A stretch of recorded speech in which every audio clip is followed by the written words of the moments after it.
മുച്ചൂട് മുടിച്ചാൽ മൂടോടെ മുടിയും എന്നൊരു മുദ്രാവാക്യമുണ്ട് പഴയത്. അതായത് കംപ്ലീറ്റ് എടുത്തോണ്ട് പോകാന്ന് പറയില്ലേ, നമ്മൾ വാഷ് ഔട്ട് ചെയ്ത് പോകില്ലേ. അപ്പോൾ നമ്മൾ ഈ ഇവിടെ ഇതുണ്ടായാലോ, വയനാട് ഉരുൾപൊട്ടലുണ്ടായാലോ, പിന്നെ അവിടെ ചെന്ന് നോക്കി അവിടെ വീടോ കടയോ ഒന്നും ഉള്ളതായിട്ട് കംപ്ലീറ്റ് വാഷ് ഔട്ട് ചെയ്തിടുന്നു. അതുപോലെ ശബരിമലയിൽ അയ്യപ്പൻ്റെ വിഗ്രഹം ഒഴിച്ച് ബാക്കി എല്ലാം എടുത്തുകൊണ്ട് പോയി. അയ്യപ്പൻ്റെ വിഗ്രഹത്തിൻ്റെ ചുറ്റും ഒരു പ്രഭാവലയം എന്ന് പറയുന്ന ഒരു സാധനം വെച്ചിട്ടുണ്ട്. അതൊരു അർദ്ധ സർക്കിളാണ്, ഫുൾ സർക്കിളല്ല. ഫുൾ സർക്കിൾ താഴെ ഇങ്ങനെ വരത്തില്ലല്ലോ. ഇപ്പം ഇങ്ങനെ വള നമ്മളൊരു ശകലം ഓടിച്ചിട്ട് ഇങ്ങനെ കറണ്ട് ചെയ്ത് വെച്ച്, അല്ലെങ്കിൽ ഈ വില്ലൊക്കെ വയ്ക്കുമ്പോഴത്തെ ഇങ്ങനെ റൗണ്ട് ചെയ്ത് വയ്ക്കുന്നതാണ്. അത് താഴെ രണ്ട് ഇങ്ങനെ ഇതാണ് ബേസെങ്കിൽ ഇതിൻ്റെ ഇങ്ങോട്ട് പോകില്ല, ഇങ്ങനെ റൗണ്ട് ചെയ്ത് വയ്ക്കുന്ന സാധനം. അത് ഒരുപാട് ക്ഷേത്രങ്ങളിലുണ്ട്. അത് സ്വർണ്ണമാണ് മിക്കവാറും ക്ഷേത്രങ്ങളിൽ. അതിന് പ്രഭാവലയത്തിൻ്റെ സ്വർണ്ണം എന്നാണ് അതിന് പറയുന്നത്. അതായത് ഇതിൻ്റെ ഒരു റേസ് ചൈതന്യം ഇങ്ങനെ സ്പ്രെഡ് ചെയ്യുന്ന സ്ഥലമാണ്. അതിനാൽ പിന്നെ അതിൽ റിഫ്ലക്റ്റ് ചെയ്താണ് പുറത്തേക്കൊക്കെ ക്ഷേത്രത്തിനകത്ത് റൂമിനകത്ത് വരികയും പിന്നെ അത് പുറത്തേക്ക് വരുമെന്നൊക്കെയാണ് സങ്കല്പം. ഈ പ്രഭാപൂരത്തിലുള്ള സ്വർണവും എടുത്തുകൊണ്ട് പോയിരിക്കുന്നു. അപ്പം നമ്മളിപ്പോൾ മലയാളികളും ലോകത്തുള്ള അയ്യപ്പ വിശ്വാസികളും മുഴുവൻ അയ്യപ്പ വിശ്വാസികളും കടപ്പെട്ടിരിക്കുന്നത് ഈശ്വരൻ പോറ്റി 1950 പുതുക്കിപ്പണിത അമ്പലം പുതുക്കിപ്പണിതപ്പോൾ ഈശ്വരൻ പോറ്റി, അന്നത്തെ തന്ത്രി, അന്നത്തെ രാജകുടുംബം, അന്ന് ശബരിമലയിലുണ്ടായിരുന്ന ഭക്തർ, അവരെ കാൽപാദം തൊട്ട് തൊഴണം നമ്മൾ. കാരണം ഷഡാധാരക്രിയ അനുസരിച്ചാണ് ഈ അമ്പലം പണിതു വച്ചിരിക്കുന്നത്. ഇപ്പം ഏറ്റുമാനൂർ ക്ഷേത്രം അങ്ങനെ തന്നെയാണ്, വൈക്കത്തപ്പനുമൊക്കെ അങ്ങനെ തന്നെയാണ് പ്രധാനപ്പെട്ട ക്ഷേത്രം. കാരണം എന്നാൽ അടിച്ചുകൊണ്ട് പോകാതിരിക്കാനും കൂടെയാണിത്.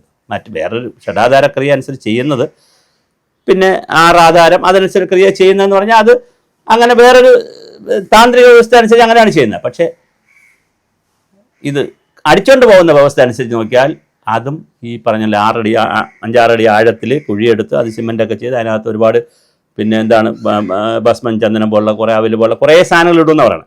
അത് പിന്നെ അതൊക്കെ ഇട്ട് പിന്നെ എന്താണ് ചൂടം, കുന്തിരിക്കം, കർപ്പൂരം, ഇങ്ങനെ ഒരുപാട് സാധനങ്ങളൊക്കെ ഇട്ട് വേറൊരു തരത്തിലുള്ളൊരു ഫിറ്റിങ്ങാണ് ഈ അമ്പലം. അതുകൊണ്ട് അങ്ങനെ വിഗ്രഹം എടുത്തുകൊണ്ട് പോകാൻ പറ്റത്തില്ല.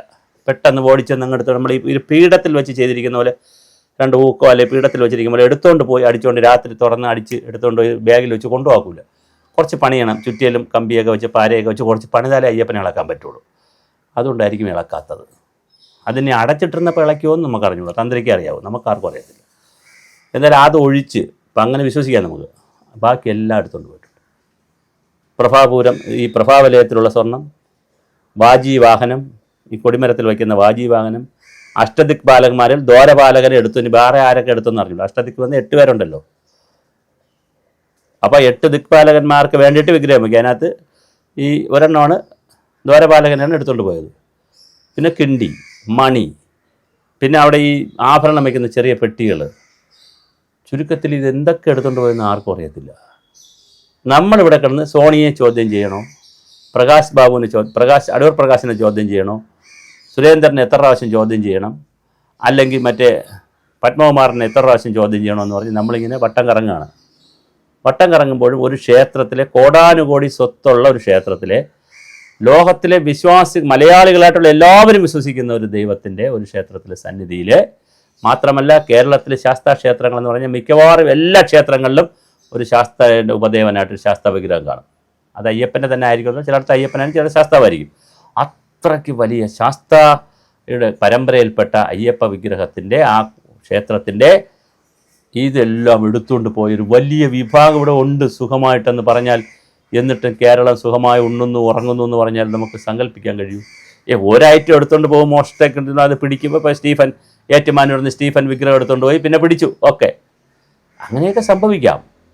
കാണിക്കപ്പെട്ടി എത്രയോ പേര് കാണിക്കപ്പെട്ടി എടുത്തുകൊണ്ട് പോകുന്നു അമ്പലത്തിൽ. അതെല്ലാം നടക്കുന്നതാണ്, കള്ളന്മാരാണ്, മോഷണമാണ്. ഇത് മോഷണമല്ല, ഇത് കൊള്ളയുമല്ല, തീവട്ടിക്കൊള്ളയാണ്. ഒരു ക്ഷേത്രത്തെ മൊത്തത്തിൽ അവരെടുത്തുകൊണ്ട് പോകുമായിരുന്നു.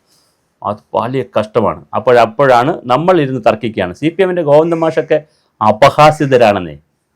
എന്തൊരു അപഹാസ്യതയാണെന്നേ. എങ്ങനെ ഇത്രയും അപഹാസ്യതനാവാൻ പറ്റുന്നത്? ഒരു കമ്മ്യൂണിസ്റ്റ് പാർട്ടിയുടെ സംസ്ഥാന പ്രസിഡന്റ്, സെക്രട്ടറിക്ക്, ജനറൽ സെക്രട്ടറിക്ക് കടകംപള്ളി സുരേന്ദ്രനെ ചോദ്യം ചെയ്തില്ലേ?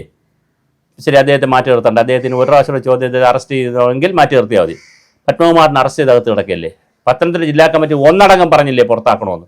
തിരുവനന്തപുരം ജില്ലാ കമ്മിറ്റി പറഞ്ഞില്ലേ? കൊല്ലം ജില്ലാ കമ്മിറ്റി പറഞ്ഞില്ലേ? ആരാണ് പറയാത്തത് പുറത്താക്കണമെന്ന്? എന്തേ പുറത്താക്കാത്തത്? വേറുള്ളവരും കൂടെ കുരുങ്ങൊന്ന് പേടിച്ചാ? എൻ വാസുവിന് എന്തെങ്കിലും പദവി ഉണ്ടെങ്കിൽ പുറത്താക്കണമെന്ന് പറഞ്ഞില്ലേ? നമ്മുടെ വിജയകുമാറിനെ തിരുവല്ല ലോക്കൽ കമ്മിറ്റി പുറത്താക്കിയോ? എല്ലാം കാണുകയാണ് നമ്മൾ. അപ്പോൾ ശബരിമല സ്വർണം എടുത്തുകൊണ്ട് പോയവരുടെ അന്താരാഷ്ട്ര ബന്ധങ്ങളുണ്ടെന്ന് പറയുന്നത് കഷ്ടമാണ്, വളരെ കഷ്ടമാണ്. ഇതിനെന്തെങ്കിലും ഒരു പരിഹാരം കാണേണ്ട സമയം കഴിഞ്ഞു. നിങ്ങൾ പറയേണ്ടത് അതുപോലെ UDF-കാരും KC വേണുപോലൊക്കെ അടിക്കേണ്ട കാര്യമൊന്നുമില്ല. സോണിയാഗാന്ധി ചോദ്യം ചെയ്യണമെന്നാണ് പറയേണ്ടത്. അവരിൽ നിന്ന് മൊഴിയെടുക്കണമെന്നാണ് പറയേണ്ടത്. ഉണ്ണികൃഷ്ണൻ പോറ്റിയുമായിട്ട് എന്തെങ്കിലും ബന്ധമുണ്ടെന്ന് മൊഴിയെടുക്കണമെന്നേ. സോണിയാഗാന്ധി മൊഴിയെടുക്കണം, ആന്റോ ആന്റണിന്ന് മൊഴിയെടുക്കണം, അടൂർ പ്രകാശിന് മൊഴിയെടുക്കണം. ആ ബന്ധമുള്ള ആ സതീശൻ, ഈ വി ഡി സതീശൻ ഈ എല്ലാ കാര്യത്തിലും നിലപാടുള്ള രാജകുമാരനാണ്, നിലപാട് തറക്കാരനാണ്. ഈ കാര്യത്തിലും നിലപാട് പറയണം. ആരൊക്കെ കോൺഗ്രസ്സിൽ ആരൊക്കെ ഇതിനകത്ത് പെട്ടിട്ടുണ്ടോ അല്ലെങ്കിൽ ആരെയൊക്കെ സംശയമുണ്ടോ അവരെയൊക്കെ ചോദ്യം ഞാൻ പറയണം. ഇതിൻ്റെ ശരി അറിയണം സമൂഹത്തിന്.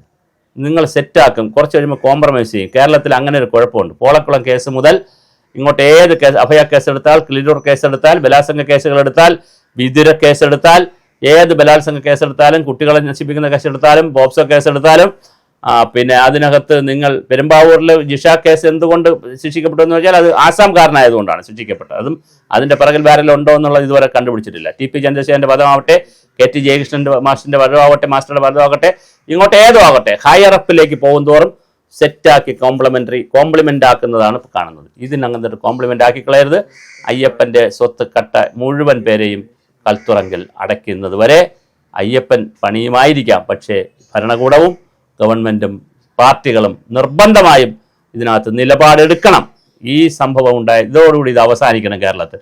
ഇനി ഒരു ക്ഷേത്രത്തിൽ ഇതുണ്ടാവാൻ പാടില്ല. ഒരു രാഷ്ട്രീയ നേതാവ് ഇനി കൊള്ളക്കാരനായി മാറാൻ പാടില്ല.